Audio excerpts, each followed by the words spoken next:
Pro Bowl vote is here. An awesome Pro Bowl starts with awesome players, and your vote helps decide who gets a spot on the AFC and NFC roster. Show your love, cast your vote, and make sure your favorite players make it to the 2020 Pro Bowl. Vote today and be entered to win exclusive prizes at NFL.com/Pro Bowl vote.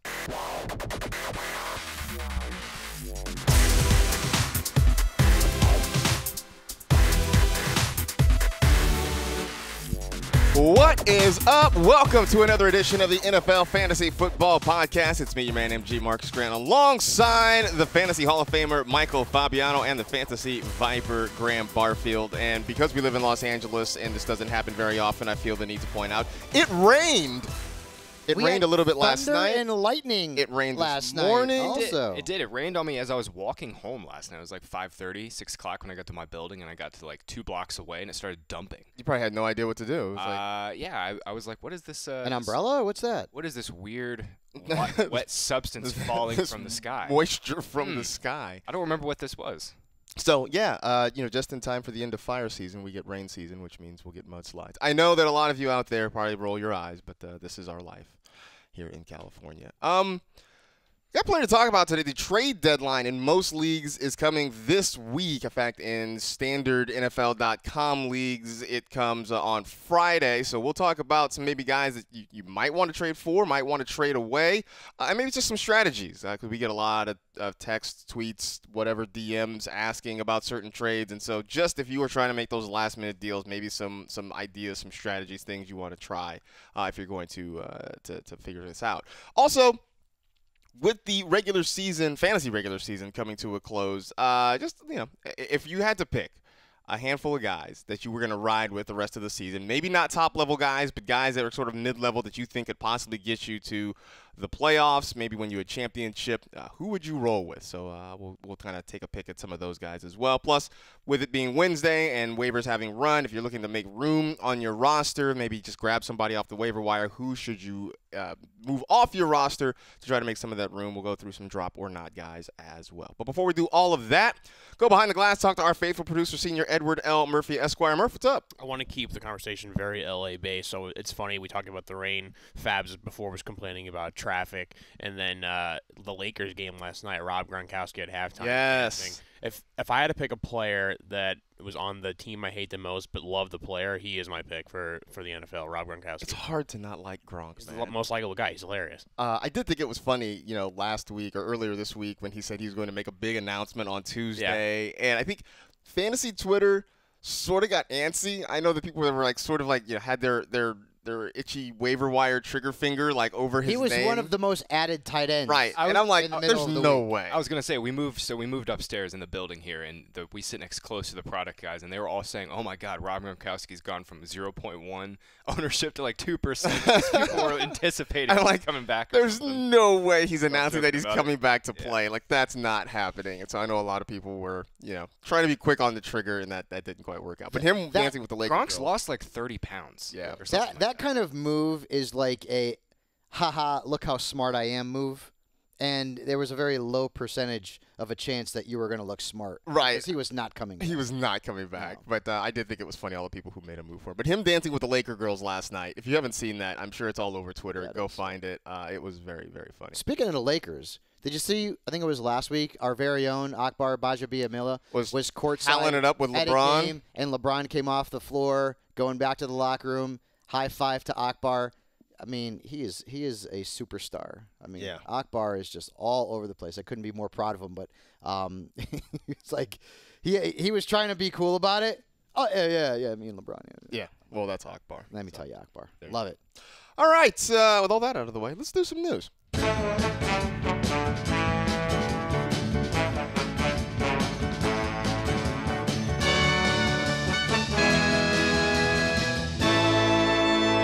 Let's do the news. We will start, and this doesn't really require a whole lot of conversation. The Miami Dolphins have cut Mark Walton after reports surfaced that he's being accused of hitting his pregnant girlfriend several times in the face and the head. This is just one of many run-ins that Walton has had with the law, a number of them coming previously when he played with the Cincinnati Bengals and eventually was let go there. Now his time with the Dolphins is over, and you kind of believe that his time in the NFL is probably over as well because he is not good enough at professional football for somebody to consider giving him any more chances about that.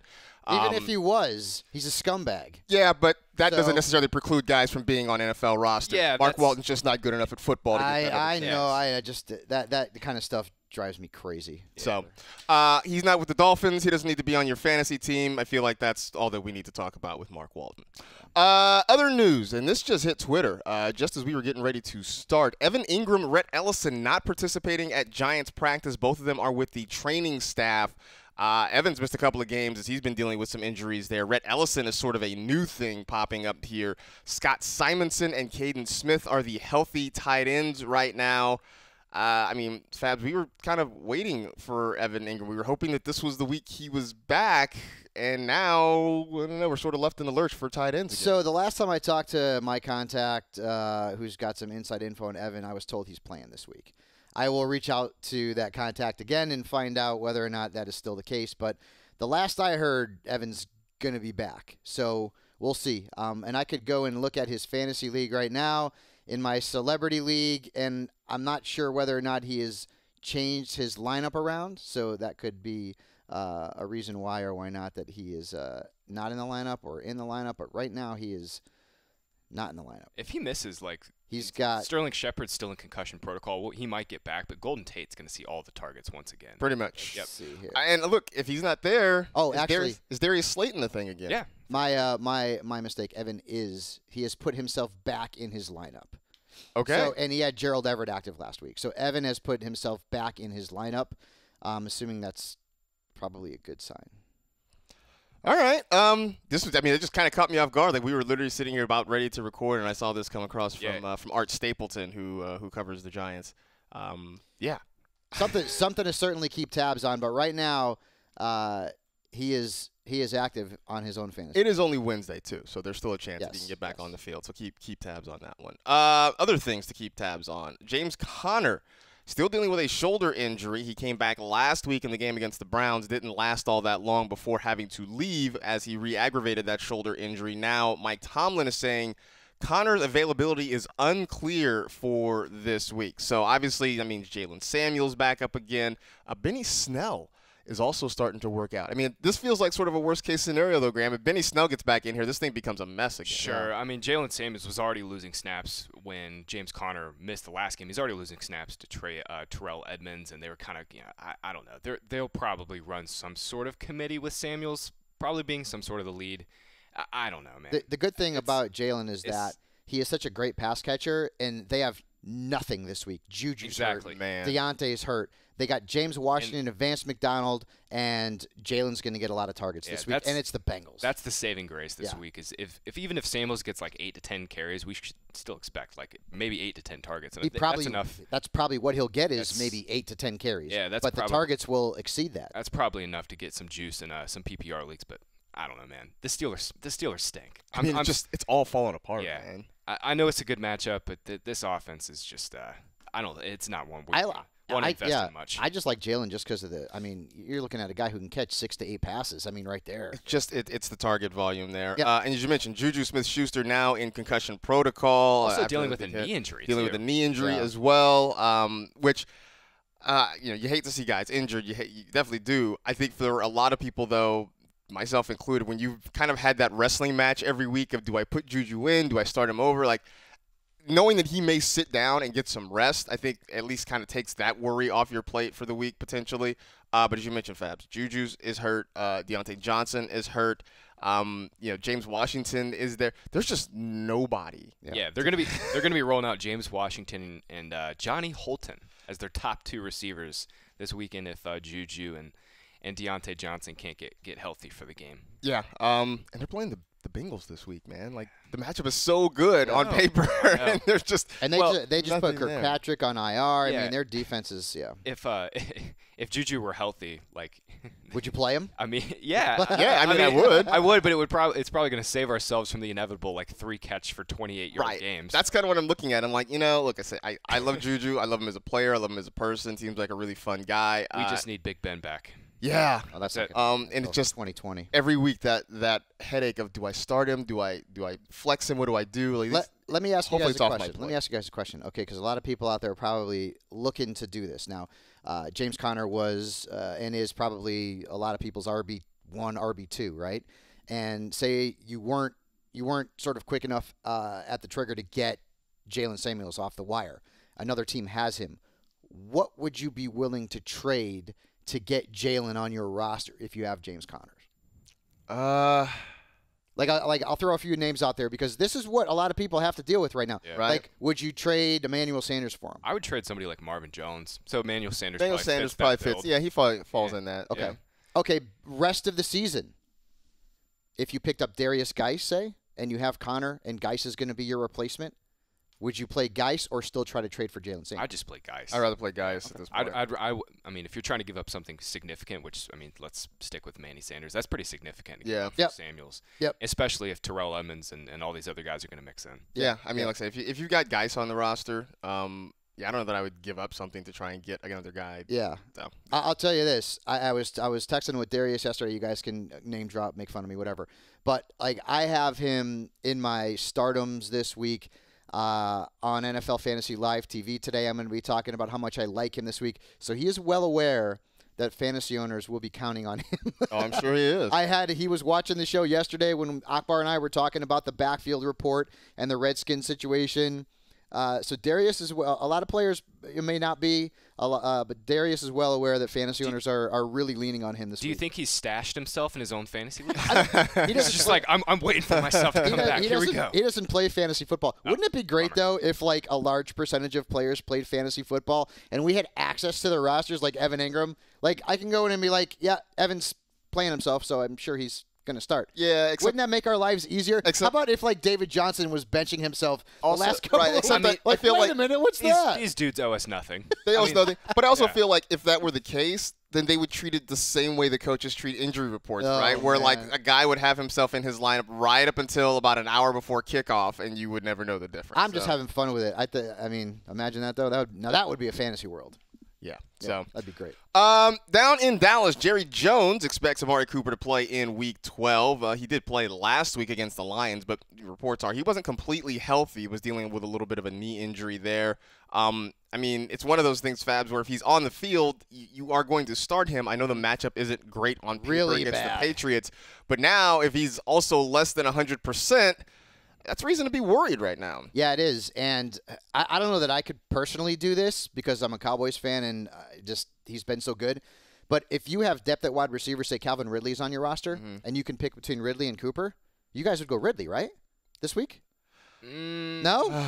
Yeah, actually, probably would. Probably. Right? I'll say one additional thing here. Like, Darius Slay is playing out of his mind right now. He has been white hot, and he shut down Cooper at significantly less than 100% this past week. But Cooper is he's so damn good. Like, I know he is, yeah. He has been – it took, back in Week 9 against the Giants, Cooper was really banged up, and it just took one play for him to, go off and have a great game for 480 and 1. I don't know. It's one of those things where, like, it's just basically like a talent versus matchup type of thing. And Cooper just needs one big play to get right. I do think, obviously, the Patriots are going to do, and Bill Belichick will do everything within their power to slow him down. But what one player will Belichick look to stop? I think it's Cooper, or is it Zeke? Bill Belichick is way smarter than I think most people, and I think he knows that you slow down this Dallas offense by slowing down this pass offense right now. Okay. Yeah. I think Bill Belichick would be very happy if Zeke had like 25 carries for 95 yards. And this will be something that you and I talk about on Friday, right? But I mean, Dak Prescott, he's had 2 bad games all year long. He's been phenomenal. But he has had a couple of bad games when the matchups have been tough. I remember that Saints game where he just wasn't any good. I mean, is he a fade this week? Like, say you have Baker Mayfield, right, playing the Dolphins, or I think Matt Ryan, that's an obvious one. Like he's Jameis Winston, right? Who I don't even know if that's a good matchup anymore. I don't think Dak.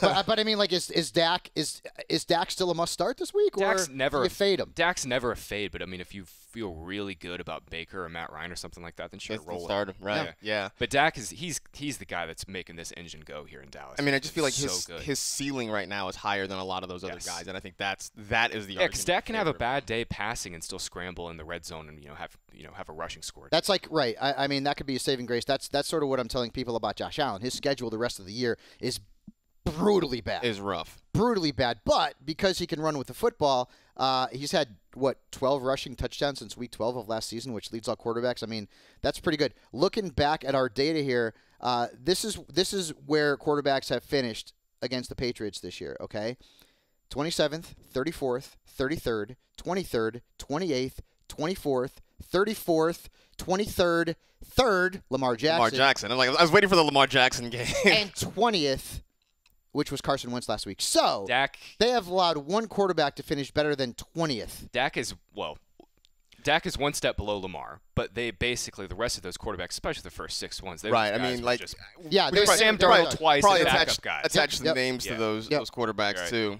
Yep. I mean, Wentz is a name, but he also was without his number one wide receiver. Yeah, I don't think Dak will be like the top 3 quarterback this week, but I could see him being top 8 pretty easily. Yeah. So, some good news for the Rams. Sean McVay is expecting Brandin Cooks to return for Week 12. He's missed the last couple of games as he has dealt with concussion symptoms. Graham, this is obviously good news for Cooks. It's good news for Jared Goff, and I think as Adam Rank's been pointing out, it's good news for Cooper Kupp too, because now there's that guy who takes the top off the defense, and now that defenses can't necessarily focus in on trying to slow down Cooper Kupp. Yeah, they desperately need him, especially this week against this Ravens secondary that we all know is just so much better now. I will say Cooks this year has not been the same guy when he has been healthy. He's basically just had the 2 big games, and they really weren't even, fantastic games for Brandin Cooks levels. But you mentioned this Rams offense just desperately needs someone else to kind of take some pressure off of Goff, because last week we saw it. I mean, no Robert Woods, who I'm assuming he's going to come back this week. We really don't know. He was held out because of a personal issue this past week. But, getting all 3 of these guys back and being able to layer the offense in the way that Sean McVay wants to do and, stretch the field both vertically and horizontally with these guys through motion and jet sweeps and all that stuff. It'll be good to get them all back, because they desperately need them this week in this match. But let's just hope they don't alter things, because the way that they're going to win, and they will. About this, I know that's what I'm worried about. But like when they ran the football successfully, even with some backup offensive linemen against the Bears, and I know the Bears don't have a good run defense, but I mean, I feel like that's the way the Rams are going to win games. I mean, even though Goff was a lesser part of the offense, it was Gurley who basically was the centerpiece. He still had 3 picks. He's just not good right now. So I really do hope that obviously they're going to want to throw the ball a little bit more when they have all 3 of their big wideouts back, but I just really hope that Gurley continues this might not to get even touches. This might not even be a want-to thing. This might be a have-to thing, because the way the Ravens are scoring points right now. Yeah. Right. If Lamar Jackson and the Ravens keep rolling up points the way they have, you can't sit back and give Gurley 25 touches. You just can't. That was totally game plan specific, because they didn't have Woods, they didn't have Cooks, and you knew Trubisky wasn't going to do exactly. You can beat Trubisky. You can beat Trubisky by throwing the ball 5 times and still win right now at this point. So, yeah. But anyway, Brandin Cooks is back. So if you've been kind of hanging on to him, at least there's potentially some relief. Although it's not a great matchup. He was out there in kind of a few waiver wires this week. I was pretty surprised. Is that right? I saw him dropped in a few leagues. Yeah. Yeah. I think the long wait and people just needing to kind of fill spots in their roster kind of precipitated that. But hey, so if he's out there, go check. Maybe it's some weird coincidence he's out there. So check and see if you can pick him up. There you go. That's pretty much everything you need to know.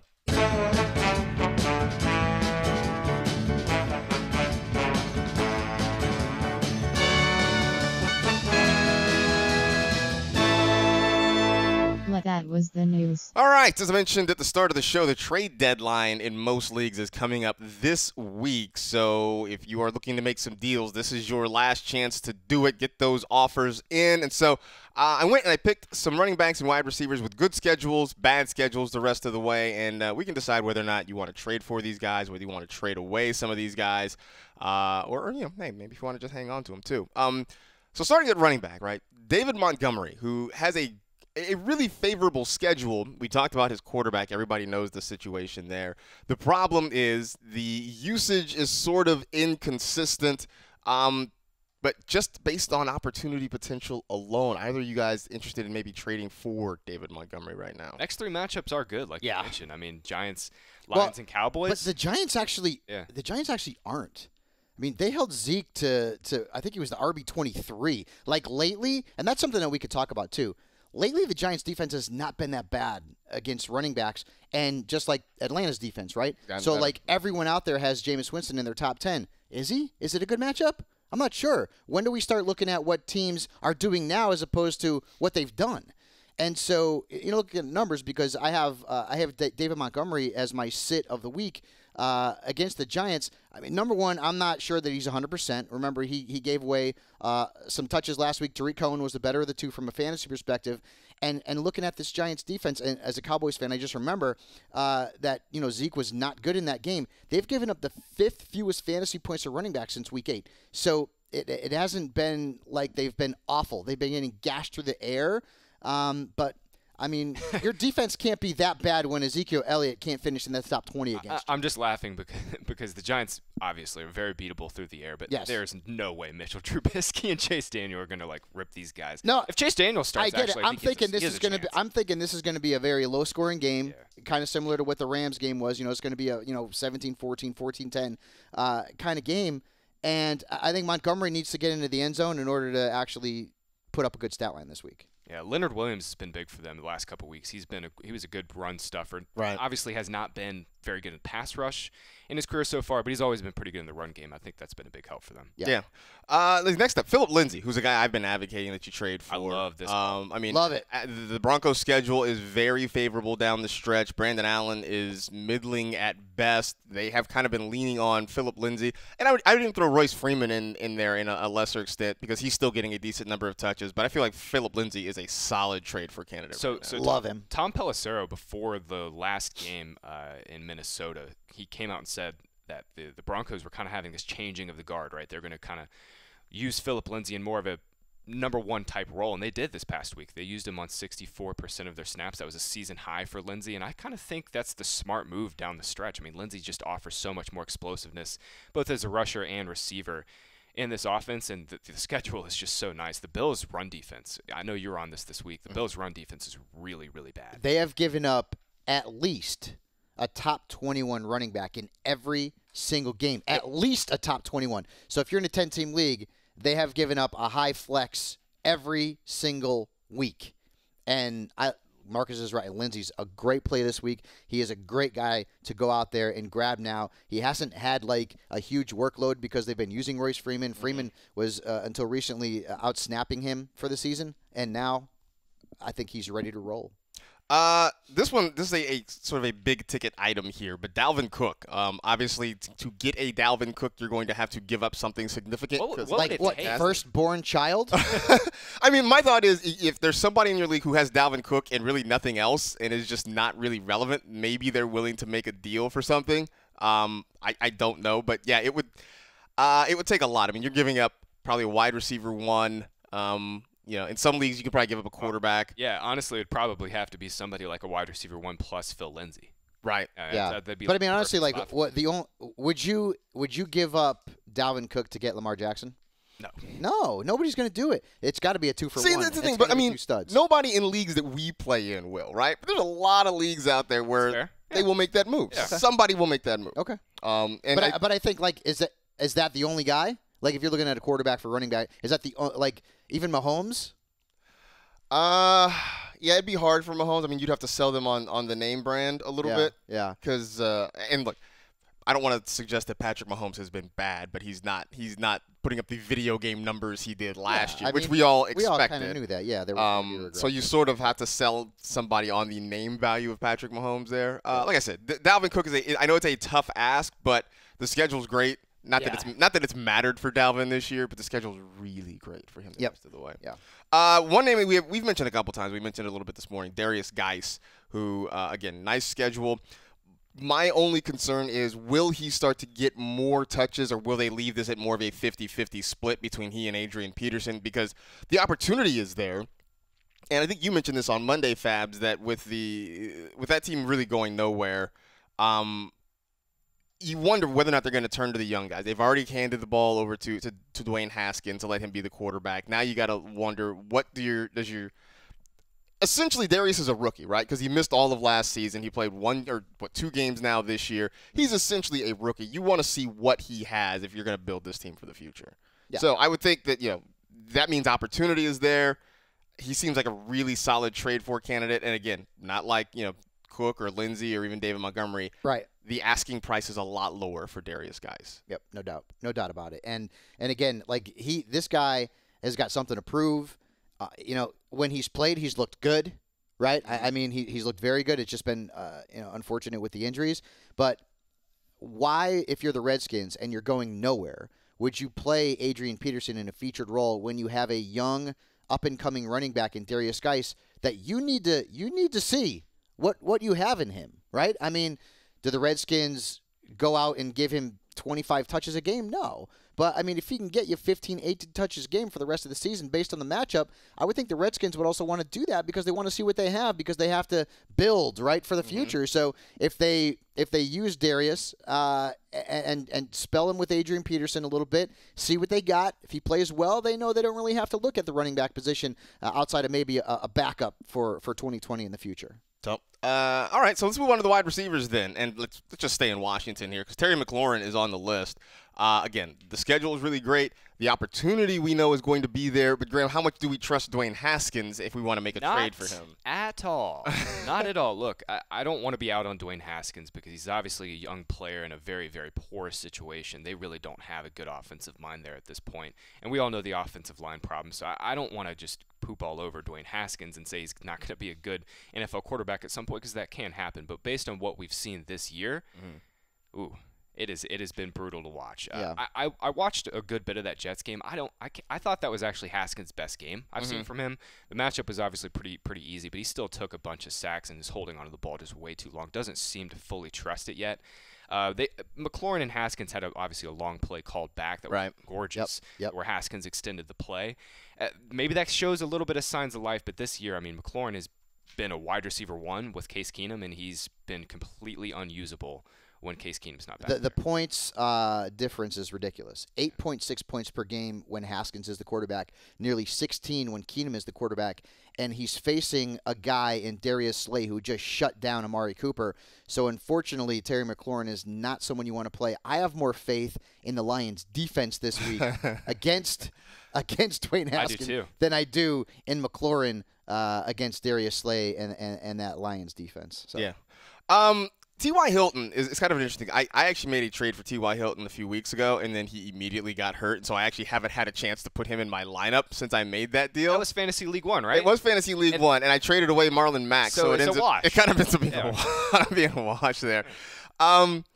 I mean, look, Hilton may get on the field this week potentially, but I would think that there's got to be somebody in your league who maybe has him, is maybe a little bit frustrated, and might be willing to part with T.Y. Hilton for less than market value at this point. I mean, because when he's there, the schedule's good. He's got a decent quarterback in Jacoby Brissett. I mean, I feel like he's a nice piece. If you are on the edge of a playoff run and looking to get over the hump, T.Y. Hilton could help get you there, I would think. I did not realize how great this schedule is. My goodness. Yeah. They got Texans, Titans, and then Bucks over the next 3 weeks. Yeah. Ooh. T.Y.'s right, man. T.Y.'s right. He's going to lose his mind this next couple weeks. Yeah. Yeah, got to get him back on the field, but it is a good call, yep. Anybody in on Devante Parker? I know I've been sort of trumpening this breakout season. He's been good. Yeah, he's been a weekly really flex good. starter. He's been a weekly flex starter in 12-team leagues. And I mean, especially once Preston Williams got hurt, all the volume, things opened up for him quite a bit. Dolphins do not have. They've basically just been running out like Allen Hurns and Albert Wilson is like their like number 2, number 3 rotation. I do kind of like Hurns this week randomly. I do like Hurns this week too. Hey, nice. Actually. Yeah. But yeah, it's been a nice little run for Devante Parker. We've talked about this. It's like, of course, Devante Parker breaks out when we all least give up. expect it. Yeah. We all gave up on him. He's not drafted at all. He's the wide receiver 25 right now. You know he scored more fantasy points by like 0.2 than Odell Beckham. Jeez. Wow. Devante Parker through 10. Devante Parker. What is the through world 10 games. that we're living Wow. in? Is outscoring OBJ. Yeah. I don't think that's gonna last, but oh my God. No, because you know the Browns have a really great schedule, and like I feel like this is the time for OBJ to really start to shine a little bit. If OBJ doesn't score a touchdown this week, I'm gonna pull my hair out. If it doesn't happen this week. Well, with that hair, you're gonna spend a lot of time doing that, pal. Man. Yeah, no, I and his schedule is so good. I mean, we're gonna be talking about Baker Mayfield a ton, both on the pod and on TV because the schedule is really good. The next few weeks they got the Dolphins, they got Pittsburgh, which whatever. Bengals, Cardinals. Yeah, that's a pretty good run for him. Yeah, it is. Pretty good run. Last one, DJ Chark. I feel like the asking price on DJ Chark has probably gone up from the start of the season. I still feel like he's undervalued, though. Well, I think what happened is a lot of people, you drafted Chark late in your draft, so you've got a couple of other receivers that you feel pretty comfortable with, and Chark seems to be that guy that every week you're like, hey, do I start him over, X or whatever? And so, like, he's there just sitting on a roster, and he's getting used, I'm sure, quite a bit, but I feel like he's a guy that people would part with just because they have other receiving options there. Yeah, I don't know why, though. It's just you found this gold mine in the last round. Just keep riding that out. We mentioned the Titans' secondary started to fall apart. They get the Bucs next week, too. That's pretty nice. Nick Foles, that's been his guy. I know it's only been a few, just like it's literally been 50 or 60 pass attempts, but Chark has been 5 quarters, 3 touchdowns. He's caught 100% of Nick Foles' touchdown passes this year. Yeah, that's DJ Chark, man. He's so good. Although I can't say it out loud because he's burned me so many times. All right, I'm saying it out loud. I think D.D. Westbrook does something this week. Every time I have been on D.D. Westbrook, he has let me down. Every single time I look at D.D. Westbrook's game logs or watch him, it's just like 4 catches, 50 yards every week. Yeah. That's it. Nothing else, nothing more. Yeah, I mean, but I think there might be some D.D. Westbrook in our future this week. On the flip side, guys whose schedules maybe aren't great, but certainly have some value that you could trade them away. The first one's Carlos Hyde, and the Texans' schedule really toughens up down the stretch. And Hyde has been sort of a nice piece. He's kind of a tweener. He and Duke Johnson have sort of, they fill roles that are pretty nice in real football, maybe just sort of middling in fantasy football. But if you are looking, I feel like he has to be part of a package. But I don't know that Carlos Hyde is something that is going to get me to the promised land if I have him on my fantasy roster. Maybe I can package him with something else and get something better back in return. Yeah, he's a great player to package up if you're trying to target a team. I know we're going to talk trade strategies here in a minute, but this is what what I like to do is like if you're targeting a team that really needs running back help and they feel they've got great receivers, Hyde is a perfect player to package up and try to offer some floor because his Hyde's been kind of just a guy for fantasy. If he doesn't score a touchdown, he's kind of been worthless, but at least he gives you a solid floor of points. Last week, I mean, you want to talk about the garbage time touchdown of garbage time 40+ yard score. Yeah. I needed it in the league though, so thank you, Carlos. Oh man, Devin Singletary, who the good side is that he has kind of taken over the role as the main running back there in Buffalo. The downside is Josh Allen. And I say this as somebody who started Devin Singletary in a number of places. I mentioned yesterday on Fantasy Live, going back to the start of last year, Josh Allen has 15 rushing touchdowns. The Bills running backs combined in that stretch have 8. Yeah. He's their goal line back. He's their goal line back. He is. He's Cam you Newton, talked about it. He's Cam He's Newton. Cam Newton. It's hard, man. But like you can at least sell somebody on the fact that Singletary is getting touches, right? He's getting snaps. He is the main running back there.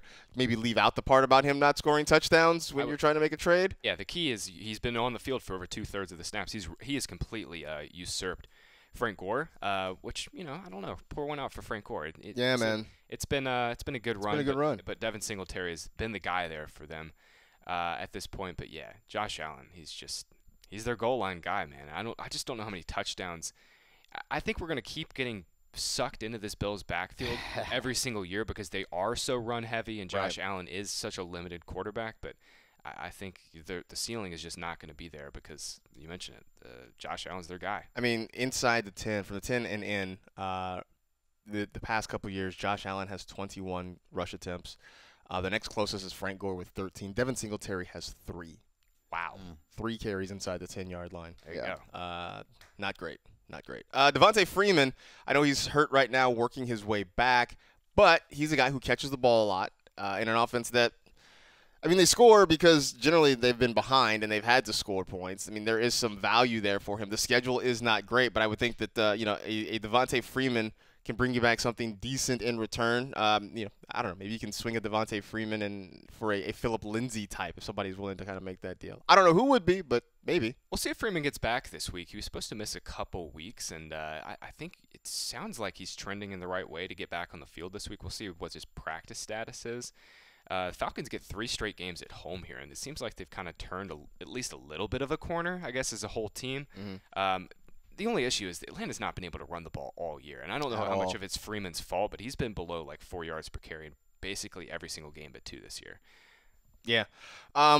I mean, he's a guy that I had so much hope for at the start of the season, and he's been fine. He's been though. fine. Here's the thing: what's sort of worked out is that he's been catching the ball exactly, and that's sort of helped keep him afloat a little bit. That's where all his value is. That's pretty much where all because of it is. In terms of rushing yards, I mean, it's been nothing. Atlanta's offensive line is really struggled. Yeah. All right, Fabs. This might hurt a little bit. We can pair these two guys up. No, I refuse to even think about that. From running back to wide receiver, Ezekiel, Elliott, and Amari Cooper. Right. I mean, it's mostly about the schedule getting tougher, right? But these are top line guys who are going to get opportunity. Even if the schedule isn't great, there's still an opportunity for them to produce. But I don't know. Maybe they get you something back with one of these guys who has a better schedule on the flip side. Thoughts? I'm not trading Zeke. I'm not doing it. I don't know. Featured running backs are so hard to come by. He plays in a great offense. I mean, I can't do it. I just maybe I'm just being a homer. If somebody gave you Dalvin Cook, would you trade? No, yeah. But no one's going to give me Dalvin Cook for Zeke. I mean, because Cook has been 5 or 6 points better per game this season than Zeke has been. It would be hard for me to, even with the schedule. You talk about guys who are matchup proof, and Zeke, he's had some stinkers this year. I get it, but I couldn't do it. It would take a lot, man. Right. It would take a lot for me to. But maybe ask Graham because his heart's not into it. He's a little more objective about it. It's just hard for me to trade a guy like Zeke. I'd have to get a whole lot in return. Mm-hmm. The biggest problem with Zeke this year is he's just basically not been used as a receiver as much.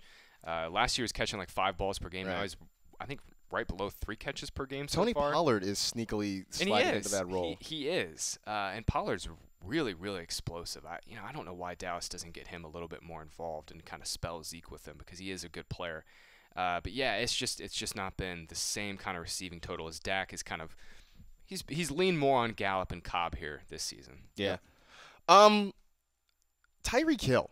The hamstring issue notwithstanding here, I mean, a guy that we know what Tyree Kill is, right? I mean, could you part with him? Is that too much? Is there too much to ask for to part with Tyree Kill? Matchups do not matter for Tyree Kill. Nah, it doesn't matter, dude. I mean, the schedule might be bad for the rest of the season. We'll see what his status is. It doesn't sound like he's going to miss much time, but they have a bye this week. They have a bye this week, and then they play the Raiders in Week 13, and that's obviously an amazing spot for Hill. But they finished. They've got the Patriots, Broncos, Bears in the fantasy playoffs. The Bears don't really scare you, but obviously the Broncos and Patriots not great matchups, obviously. Right. Yeah. All right. But Tyreek Hill has ripped the Patriots, though. I mean, Bill Belichick, that's like one of the few players he's not figured out yet. I mean, Hill has gone 7-133 and 1, 7-142 and 3, and then obviously last year he did get him to shut down a little bit, but that's because the Patriots just held the ball the whole game. Pretty much. They just ran the hell out of the ball that entire game and didn't give Mahomes a shot. I got a buddy who's currently a DB in the league, and I remember him telling me that like Tyreek Hill is just, I mean. He has to be he lines up opposite of him, and it's just like he has to be the most. You're already at a receiver. disadvantage before he takes a step. I bet you if you polled 100 cornerbacks in the NFL, they would probably. I would bet the majority say he's the most difficult receiver to cover in the NFL because he's so fast and sudden. He's so fast, and he gets to top speed so quickly. Yeah. That's it. He gets into 6th gear immediately. So, Fabs, I know you said earlier in the week that might be the time to sell high on John Brown. Oh, it absolutely is. I mean, after what he did last week and knowing what the schedule is the rest of the season for the Bills receivers, so you're moving John Brown right now. If I can, yeah. I mean, he's having a career season, right? And he's coming off a 34-point performance. He's got Denver, which means Chris Harris. Then he's got the Cowboys, who have been really tough on wide receivers. Yeah. I mean, just ask Stephon Diggs. Then you got Baltimore, okay? It doesn't get any better because the following week you got Pittsburgh, and you finish at New England. Yeah, it's a tough slate. That is brutal. That's a really tough slate. So whereas, like, I still have a little bit of faith in Josh Allen because this schedule is bad for him, but he has that advantage of being able to score points with his legs. Mm-hmm. It doesn't get worse than this, guys. It does not get worse than this. If I could trade him for Ridley right now straight up or for a DJ Moore right now, I would absolutely do it. Okay. It hurts my heart, but I agree. I love John Brown. I have him on so many teams. He's been so good. Look at the corners he's got to face. It hurts my heart, but I agree. This is a perfect week to sell high on him. All right. I'm not going to do it, though. I'm not going to take my own advice because I love him so much, but... sometimes where fantasy meets reality, right? Where, like, sometimes you know the smart thing to do, but it just, it just doesn't work for you. Last one here, Julian Edelman, who, he's been fine. He just is what he is. He just is what he is, He's right? He's going to catch 5 balls every week. He might score a touchdown. He might throw for a touchdown now, too. And this is the thing where I feel like this is another one where you could probably sell somebody maybe on the name value of Julian Edelman, just hope they don't necessarily look at the production. Like, hey, it's Julian Edelman. Like, he's Tom Brady's favorite receiver. Like, But, like, the production's been just okay. The schedule isn't great. I mean, I feel like if you could, maybe you package – we mentioned Carlos Hyde in the package, right? Maybe you can package Julian Edelman and Carlos Hyde if you got, players similar to that and get something back. Because, like, I feel like you can do better. He's 4th in catches among wide receivers. He's got 5 touchdowns because he had a touchdown pass last week. Julian Edelman is like that baseball player who's not like a big time like superstar, but like when it's time to perform, right? He hits in the clutch, and he doesn't hit a home run, but he might hit a single or a double. He can go driving a run, something like that. That's kind of what Julian Edelman is, and that's why I like having him on my rosters because I know he's never going to kill me. He's never going to give me, the Dodgers 4 or could 5 use points. Julian Edelman. Then they need somebody that can get on base So and could not the freaking Yankees. strike out. Too soon. Hey, Sorry, the Yankees sorry, are right there Marcus. too, pal. Too soon. Hey, the Yankees at least have Got mashers. Yeah, they've got Bro. they've got true mashers. But that doesn't work. The Dodgers have It doesn't work in the playoffs, man, doesn't. when you're so dependent on the home run. This is Although true. the Astros cheating SOBs, right, Eddie? I mean, who knows what would have happened in 2017 or even this past season for that matter. But you need to have guys who can have hit like you need like more DJ LeMahieu types. Mm-hmm. And because, I mean, Giancarlo Stanton, if the Yankees traded him tomorrow to the Dodgers for something decent, I would not shed a tear. Wouldn't shed a tear. This has been Bitching About Baseball. Yes, enough baseball talk. All right, before we finish up this trade stuff, trade strategies, because I know we hear from people all the time, like, should I trade this one for this one, whatever. Oh, by the way, just a piece of advice. Don't tweet us and say, hey, so I made this trade for whatever. Did I do good? Doesn't matter. It's over. It's over now. You've already clicked accept. Like, it's done. The deal is done. It doesn't matter what we think anymore. It really gives a crap. I mean, like, we can't really tell you how it's going to go. I mean, like, it's like, whatever. It's already done. Like, it doesn't matter. I see that at least a couple times a week, too. It's so, I traded, Julio Jones for Calvin Ridley. Like, how'd I do? Like, it doesn't matter. I get it. These people, they just want validation. They want validation. They want to feel warm and fuzzy, and they have their confirmation bias. I know. Yeah. But I'm not going to give it to them. It doesn't really matter. But strategies. I mean, do you guys have Fab? Start with you. I mean, any big overarching trade strategies that you have for folks? Dude, at this point of the season, especially, I like to trade depth for superstars, right? And that's what I'm looking to do. So I don't mind trading away a running back and a wide receiver who are pretty good to get that like superstar type wideout. And I also, if I have depth at a position, I'm not afraid to trade away a superstar. So I'll give you an example. In the NFL Talent League that I'm in, Ian Rappaport and I, we always make at least 1 or 2 trades every single year. And I had David Johnson, and I'm screwed at RB2. I have David Johnson. What am I going to do? So I was super deep at wide receiver, so I flipped Godwin and got Nick Chubb. And I don't really like giving away Chris Godwin, right? But because I have depth at wide receiver, I'm still pretty good at it. I've got Galladay. I don't know what's going on with him. I got Jarvis Landry. I've got Calvin Ridley. So I've got a few other pieces that I can plug in, and you only start 2 wide receivers. It's a Superflex league. I don't mind giving away that big name to get a big name in return, where because I have depth at that position, I needed help at running back. So I feel good about making a trade like that. But for the most part, I'm trying to trade from depth in order to get, because why do I want superstars on my bench at this point? Right. I want to make that starting lineup as potent and powerful as possible, and that's what I'm looking to do right now in my trades. All right. Graham, any suggestions for folks out there? Sure. I think my favorite thing to do, and maybe this is more of a mid-season type of trade strategy, but my favorite thing to do is not necessarily target specific players, but target teams of need. And I mentioned it a little bit earlier. So, I mean, if you've got, for example, a team that is just absolutely dying at running back, I'm not necessarily going to that team looking to target like a specific player, but I'm more or less just trying to facilitate a trade where it helps both sides, because I think that's the type of trades that work best and probably suit most owners. Is I hear you that it's always nice to try and trade depth guys for superstars, but I don't really necessarily. I mean, it's a really hard thing to do unless you're just nailed your draft. And of course, we've all had teams where we all nail our drafts, or we just pick up some great waiver wire guys and we land a DJ Chark for free. Just ride it out. Yeah, you just ride it out. But I think my favorite thing to do is not necessarily target like specific players all the time, but go in and have a strategy for specific teams to try and help, not only help that bolster the other team, but get the player or player two that you're looking for in return. Yeah, I'll sort of piggyback on that too. I mean, my thing is we get a lot of people saying, "Hey, who wins this trade, or who gets the better of it?" And my thing is, don't worry about winning the trade necessarily. Right. The whole point of trying to make a deal is you're trying to improve your team, right? And if you can offer something in return, like you have to give up something to get something. So it's sort of kind of what Graham was saying there, right? Look where people are weak, look where you are weak, and see if the two sides can sort of come together and try to figure some things out. Because you're trying to trade. Not necessarily because maybe it's because you do love a player. Maybe you just want a guy that you really like watching, and that's understandable. But generally, it's because you're weak at a certain position, and you want to figure out a way to kind of strengthen that spot. And so, don't worry about whether you feel like you're getting the short end of this thing. If you come out of it feeling like what, I've gotten stronger at wide receiver, running back, tight end, whatever it is, then it's fine for you, and that's what you should mostly be worried about when you go into trading scenarios. So. Let me give you guys a question here, hypothetical, right? Because we're all commissioners in our leagues, right? And I hear people complaining about this on Twitter. And this is just a seasonal league, okay? Mm-hmm. Say that Graham is third right now. He's going to make the playoffs, mm-hmm. okay? He makes a completely fair trade, completely fair, with a team that is not making the playoffs. Okay. As a commissioner, I don't like to overturn trades. Don't veto trades. I just don't. I don't like to do that.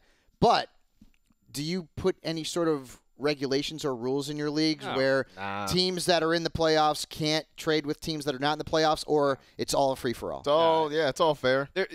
Unless there's just absolute clear collusion. You're trading Dalvin Cook for freaking Bo Scarborough. Right, exactly. Then other than that, just let it ride. Let it ride. You love Bo Scarborough. Come on. I don't think a lot of people were. I get a lot of complaints about that, and people think, this is BS because this team is just getting better. Listen, if it's a fair trade, I don't care, man. Like, as long as it's a fair trade, you could have no wins, and you could be trading to a team that's got 9 wins. If it's a fair trade, then it's a fair trade. Until that trading deadline hits, man, I'm letting them go through. It's all good. I'm letting them go through. Yeah, no, that's not a thing. Don't worry about that. All right. Calling this fight to the finish, right? I picked quarterback, running back, wide receiver. I got 3 names in each, and I just want you guys to pick one that you have to ride with, or you would want to ride with for the rest of the season. I tried to pick guys that are all sort of in similar situations with maybe similar production. So I'll just get your thoughts on it. So let's start. Quarterback. Pick one for the rest of the season. Baker Mayfield, Jacoby Brissett, Sam Darnold. Who you guys got? Boy, I'm going to go Baker Mayfield, and I have been poo-pooing You've been hammering him this year. Well, I mean, for good reason. Look, I'm not saying you were wrong. He said 1 or 2 really good games all year long, but I mean, the schedule, Marcus, is just so good. I guess I'm going Baker. I mean, he's starting to turn things around a little bit. Not that I trust him, but I think I trust him more than Brissett and Darnold. Yeah, I think Brissett and Mayfield are probably pretty close week to week at this point. I mean, both like low. They've been middling. Well, Mayfield basically to start the year was unusable. Brissett has been very solid, like high-end QB2 all year. I think the schedule of the next couple weeks is really, it's really good for Brissett too. I think I might lean towards him just because I trust that offense and Frank Reich a little bit more. But it's real close between him and Mayfield. Yeah, I would. I'd probably go Mayfield, although I've been riding with Brissett in a lot of leagues, especially because in my earlier drafts, I was very Andrew Luck heavy. And so then I obviously had to pivot to Jacoby Brissett. Pour one out. Right. And you know what? It has – I've done fine, right? It is not completely cratered my rosters. So, maybe I'm just sympathetic to Jacoby because he's helped my rosters this year. Running back, Royce Freeman, James White, Kareem Hunt. This one's actually easy for me. It's James White. The Patriots have the 4th easiest schedule for running backs the rest of the season and the 4th easiest schedule among running backs in the fantasy playoffs. And James White is, he had a bad game last week. It was really his first terrible game all year. But he is always going to have a role in that offense. You don't have to worry about Sony Michel and Rex Burkhead. Those guys are going to split snaps and touches. He is always going to see 4 or 5 catches every single week. And he's like that clutch hitter on a baseball team that I mentioned. Right. He's the kind of guy that you like. He's not going to have a monster game like a Dalvin Cook every week, but every week is going to give you, between 12 and 15 fantasy points, and he's just going to be steady. I just want to know how James White has only scored twice this year. I know, right? I know New England's not scoring as much. A ton of touchdowns last year. Yeah, and I don't think anybody expect him to repeat 12 touchdowns, but at least like 3 or 4 at this point. Yeah. Man. Yeah. Yeah, it's funny though because I know the Patriots for at least for a while they were the #1 offense in the NFL, and it was sort of a mystery to me because so much of their success was based on their defense, and they were scoring so many points on defense. I feel like that number has sort of calmed down because the offense has been so-so. It's been fine. Yeah, it's been so-so. It's been fine. It's all volume. Brady's on pace to have I think the most pass attempts of his career at this point. Wow. Yeah. It's kind of amazing. Yeah, it is amazing. All right, so wide receiver then. DK Metcalf, Curtis Samuel, Mike Williams. Any one of those guys? Mike Williams is another guy. Where are the touchdowns? I know. What do you have, 10 last year? He had 10, and that was always going to regress because he scored 10 on like 70 targets or something. He had that one game where he had like 3 against Kansas City, and one of them was a rushing touchdown, I believe. Mike Williams has just been used as this like deep shot only player in this offense, and that's kind of frustrating because I think he could be a significantly bigger and better asset for the Chargers, but man, I just want to see him score some touchdowns. I go with DK here because he actually does score touchdowns. Right. Yeah. I agree with DK. I've had multiple people ask me this, and I don't have a solid answer. How does Josh Gordon fit into this offense? I don't know. I feel like he's going to end up – maybe he's going to vulture some red zone opportunities from DK from time to time, but – honestly, I just feel like he's just another weapon for Russell to go into. And, he'll have his occasional good game, but I don't know that the targets are going to be there where he'll be a consistently good fantasy option. I think that move was just basically like, we're going to get a really talented player at a significantly low waiver claim, and we don't have a good number 3 receiver. Right. That was basically it. Yep. We know the Seahawks don't run a ton of 3 receiver sets, too, so that was probably it. Yeah. I've had a lot of people ask me that, and I just don't have an honest, really solid answer because I just don't know. I think that's sort of the baseline of it there. All right, a few names before we get out of here. Whether or not you're dropping some of these guys, I feel like it's pretty safe to let some of these guys go. Kalen Ballage, we can say goodbye, right? Hey, man, if you want a guy who's going to average 1 yard per carry, he is your man. Somebody asked me yesterday how I felt about Patrick Laird. My response was, I'm pretty much just done with Dolphins running backs now. Yeah. He might be worth like a deep league stash though, and see what happens. And I think that's about it. This guy mentioned he was in a 14-team league, and I'm like, I guess you could make a case for it there, but beyond in deep leagues, 14-team leagues, sure, hold on to Ballage just because he could score a touchdown again. But man, yeah. Brian Hill, who did not perform last week. I rage dropped him in quite a few weeks. I was just like, ugh! It didn't happen last week. Now they're playing the Bucs, whose run defense is pretty good. Devonta Freeman is potentially coming back soon. Didn't practice today. Yeah, I did not practice today. All right, but even still, I don't know. You wouldn't be starting him against this Bucs defense, I'm not. right? Yeah, Brian Hill has no value at this point. That's like you can let it go. How bad have we had this year with the running backs off the waiver? Oh, it's awful. I remember last year, we had a Phillip Lindsay. The waiver wire has been this year. The waiver wire, like Damian Williams last year, and now this year, it has been. Guys, crap. Outside of DJ Chark and Terry McLaurin in week 1, the waiver wire has been trash all year. Just empty. Unless you've gotten lucky in a few leagues and people have dropped a Brandin Cooks or somebody significant with actual value, the waiver wire has just been terrible. Yeah. A couple of quarterbacks. Phillip Rivers. Is it time to say goodbye to Phil Rivers? Yep. Rivers is done. I'm done. Man. It's over. He has not been able to exploit good matchups for most of the season. Mm-hmm. And you look at his last few games, I mean, Chiefs, great matchup, stunk. Raiders, great matchup, stunk. Yep. I mean, I don't remember the last time he scored over 20 points. And this is the most Chargery thing ever.